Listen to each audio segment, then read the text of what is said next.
Oke.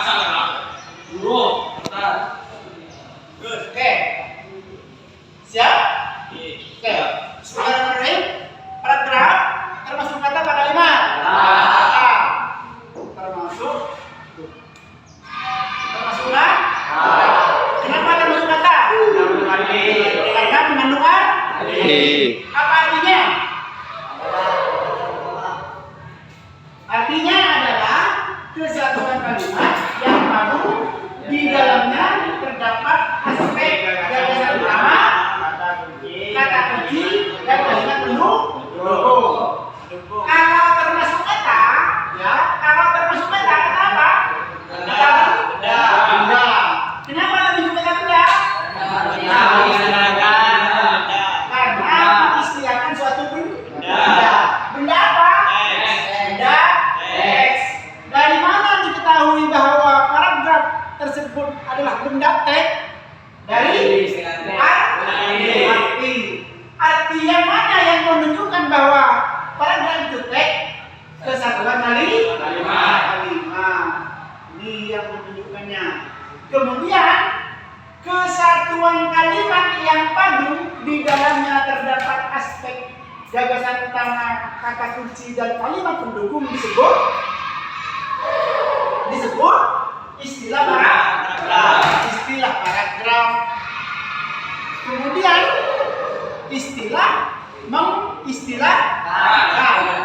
mengistilahkan ini kan kata dasar apa kata pertumbuhan?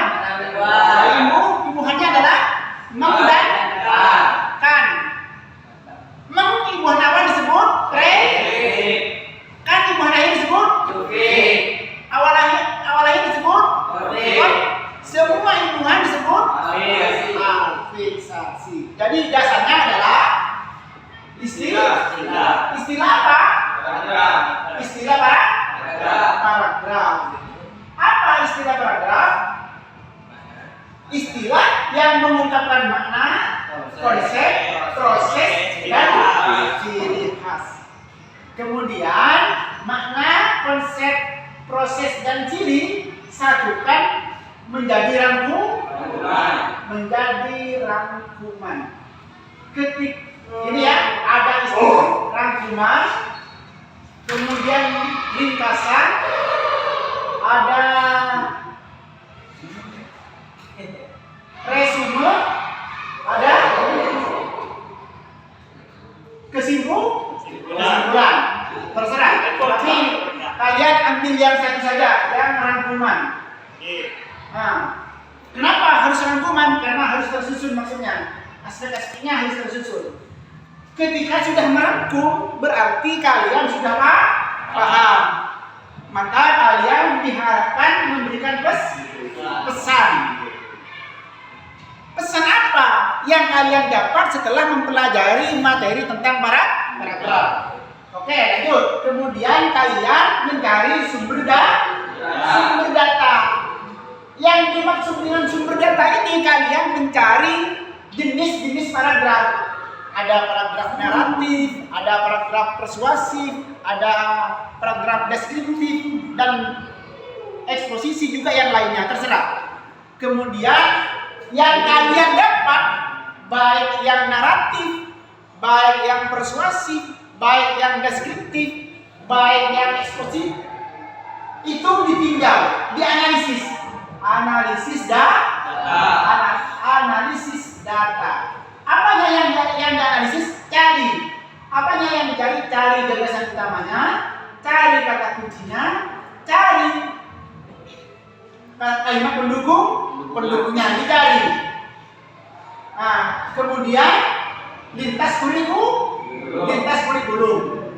Lintas kurikulum ini menghubungkan apakah paragraf yang kalian dapat itu berbicara menjelaskan tentang pendidikan atau agama atau tentang seni atau tentang sosial atau tentang politik atau tentang ekonomi atau tentang kesehatan, terserah. Pilih di antaranya. Kalau misalnya paragraf yang kalian cari, yang kalian dapat tentang kesehatan, maka masuk kategori kesehatan. Begitu. Kemudian tandai paragrafnya yang menjelaskan tentang kesehatan tersebut. Kemudian setelah diketahui, setelah dihubungkan resensi. Jadi paragraf yang kalian analisis itu diresensi. Apanya yang diresensi adalah kekurangannya dan kelebihannya. Bagaimana cara mengetahui kekurangan dan kelebihan? Kekurangan dan kelebihannya, maka paragraf tersebut tinjau aspeknya. Apakah paragraf tersebut ada aspek gagasan utamanya? Apakah ada kata kuncinya? Apa sudah ada kalimat pendukungnya? Kalau lengkap berarti sempurna. Kalau diantaranya ada yang kurang, berarti ada kekurangannya. Kemudian yang terakhir adalah referensi. Referensi ini mengacu pada sumber yang kalian dapat. Dapat dari mana sumber data ini? Sumber datanya dapat dari mana? Referensi. Sumber datanya dapat dari mana? Bisa dari buku, bisa dari LKS atau apa saja. Kemudian bisa jadi dari browser, Google Yahoo atau yang lain. Ini standarnya ya, standar pembelajarannya. Kalau kalian masih kurang, boleh kembangkan di sini istilah, kemudian pengertian, kemudian bentuk, unsur paragraf, struktur paragraf, macam-macam paragraf, persamaan paragraf, perbedaan paragraf, nilai yang terkandung dalam paragraf, kemudian fungsi paragraf, peran paragraf, posisi paragraf, macam-macam manfaat paragraf, tujuan paragraf, respon paragraf. Apa bisa positif, bisa negatif, bisa interrogatif. Ini maksimalnya seperti ini. Saya kira ini masih Saya kira ini cukup ya untuk pembelajarannya. Tapi kalau misalnya tidak mampu ke ranah ini, tidak apa-apa. Yang penting ranah ini saja yang dikembangkan. Oke, terima kasih. Assalamualaikum warahmatullahi wabarakatuh.